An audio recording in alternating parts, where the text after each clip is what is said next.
Hey, Allison, thanks so much for joining the show today. Hi, Alex. Thanks for having me. For sure. And to get started, can you give us a little bit of background into your journey as a design leader? Sure. I'll try to keep it brief. Let's see. I started out as a fine arts major in college, graduated, desperately needed to get a job, learned how to code, and sort of stumbled my way through the world at the time of, .com. I became a webmaster.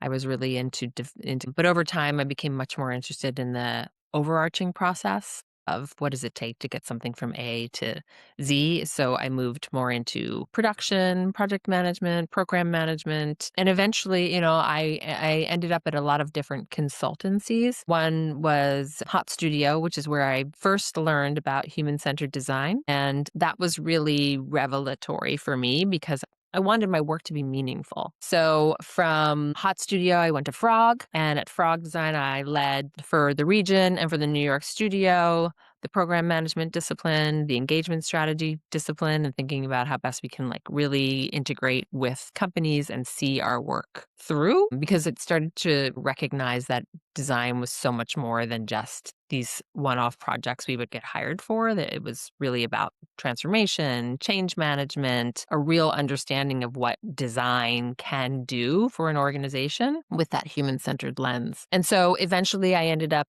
in-house as head of design operations at Automatic, working with John Maeda, who was head of computational design and inclusion. And from there, I just continued to evolve from these late stage startups to working at Envision, where I was leading design operations, but also supporting customers really and helping them understand how to build their design teams, how to scale their design teams, how to leverage their design teams. And then I ended up at SAP, enterprise level, building out a center of excellence as a VP of design excellence and strategy. And for the last couple of years, I have been writing a book that was released in October that is the culmination of all of that experience, but really a hybrid memoir slash guidebook slash field guide for many of us in this wild, wild world of design and technology. Yeah, no, thanks for that background. Yeah, I was just going to ask about the book. Tell us a little bit about, those are some pretty impressive companies and people you've worked with. What have you learned, or what are those takeaways that you have put in writing? What have I learned? I've learned a lot. I've learned a lot. Ultimately, the book is called Sentido, which is a Spanish word for to make sense of, but it's also multi-layered, as many of these words are.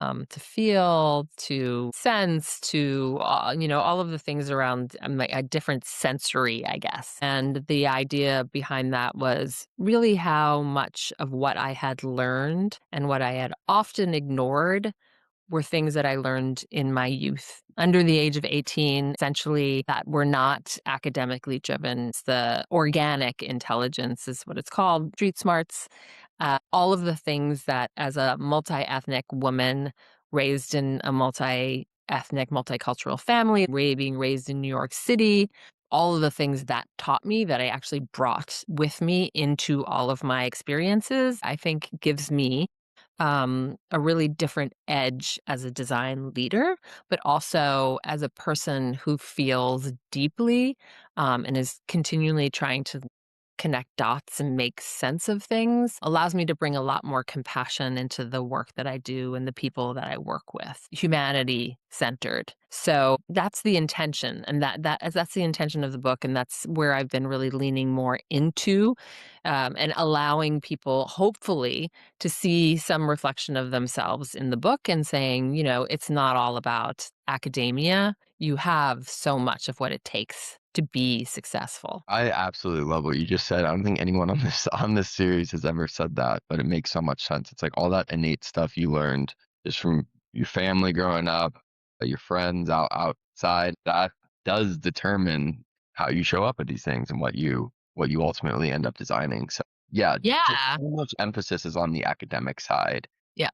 or just like what's the hot tool. It's like no, like why are we the way we are, and we never really think about that or explore that. Yeah, and we're actually taught not to, and Yeah, we're, with the emphasis being on academia, that's inherently exclusive, right? Because who has access to those types of things? And even as a person, as a woman of color who was the only woman to graduate from college in my family, it was never enough.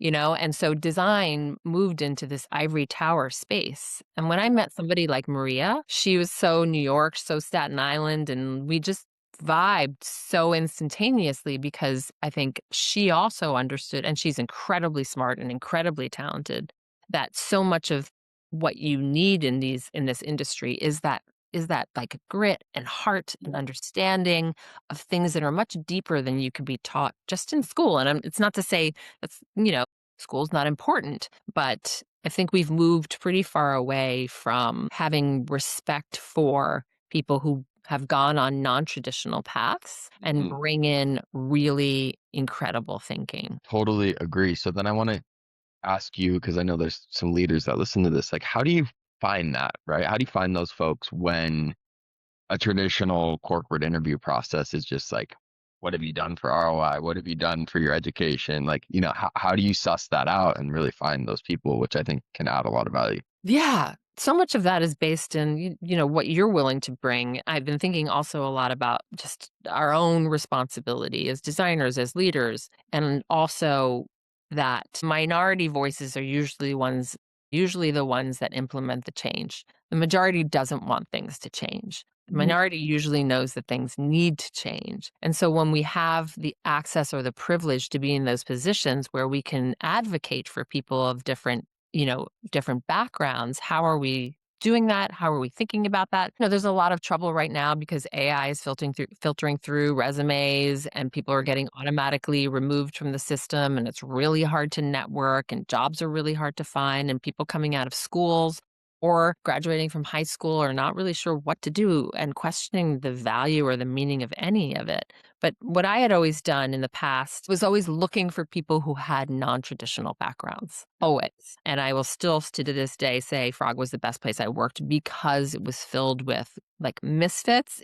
It was like, sure, you were a carpenter and then you studied like astrophysics or, whatever. It was like Yeah. nothing seemed to make sense. And these are these people who've had nonlinear paths. I think that this path of what we are supposed to do. We go to school, I go to college, maybe we go to more school, we get married, we have kids, like all of those are it's all a construct, right? It's all this like Mhm. path that's not actually, I don't know, it's made up in some ways. And so how do we, as people who are in positions of quote unquote power, how do we allow for things and people to just be more exploratory and celebrate that? So I'm interested when I see people on like finding their way and the one of the things also that I think is really interesting that I saw recently is telling people to put in their resumes a little more information about themselves. So, what are your passions? What are the things that make Yeah. that tells me a little bit more about you? Do you like Make you to like, human. yeah. Do you Yeah. love do you like to surf? Do you like to cook? I don't know, whatever it might be. So, it's trying to tease those things out. I want to know more about people. Yeah, 100%. And the other thing that I think is fascinating, if you look at the cultures of these companies, is like the pressure that teams are under gives so little space for true exploration and design, right? Like, hey, next quarter you might be laid off, or like the product team's coming for your job, or like if I talk to a designer in an honest conversation, they love the field, but the pressure of the company they're at is not a conducive environment to producing their best work, right? Like I think just the vibes at these companies are getting so cutthroat. How can that change? Yeah, that's a really big question. Yeah. That I'm not entirely sure how to answer. That kind of change really comes in a lot of ways, it has to come from the top and the bottom, in that minority voice, but also advocacy comes from, I mean, and these are giant corporations. I'm not sure how a lot of change can happen in those organizations. I do know or feel that there are ways, and somebody asked me this question last week, how do we create a culture in our organization within the broader corporate structure? And so there's multiple organizations within a giant Yeah. company. So how do you build those kind of safe spaces within your organization? And that's possible, right? There's a lot that's possible in those spaces. And of course, you're generally going to be working in friction with some of the broader corporate structures and you're kind of swimming upstream. But again, it is the responsibility of leadership and individuals. I believe we all have power to support each other in these incredibly ambiguous times. There's so much change, there's so much ambiguity, there's so much anxiety, but design is incredibly well suited to live in that space. We've always lived in that space and we have all the tools to support that space. So, how are we creating smaller areas within larger structures that are supportive and that are innovative and are also connective? I talk about more windows, less walls. And so, how do we allow for more of that air to move between different parts of the organization rather than becoming super siloed? And lastly, John Maida always said to me and to others, remember the world. We get super myopic, but there's Yeah. so much happening around. And if we allow ourselves to really look up and look out and connect, then that is information that feeds us, feeds our organizations, but also feeds others. So true. Got to look outwards for that inspiration. And yep, silos are still a thing, even though people Yeah. have been saying break them down for. I think HBR has been talking about them for 40 years. Happen everywhere. I mean, So that, they happen in like elementary school. yeah, Style, yeah, it's like that's human nature. exactly. No, this is great. What advice? I mean, we touched on AI. I think AI is personally, I think it's a massive opportunity because I think the UX of most AI tools and products I see is not intuitive. So if it's here to stay, it's one of the biggest UX opportunities of the next decade. But saying that, a lot of people entering the field are terrified. So what advice do you have for those people entering the field in this AI era?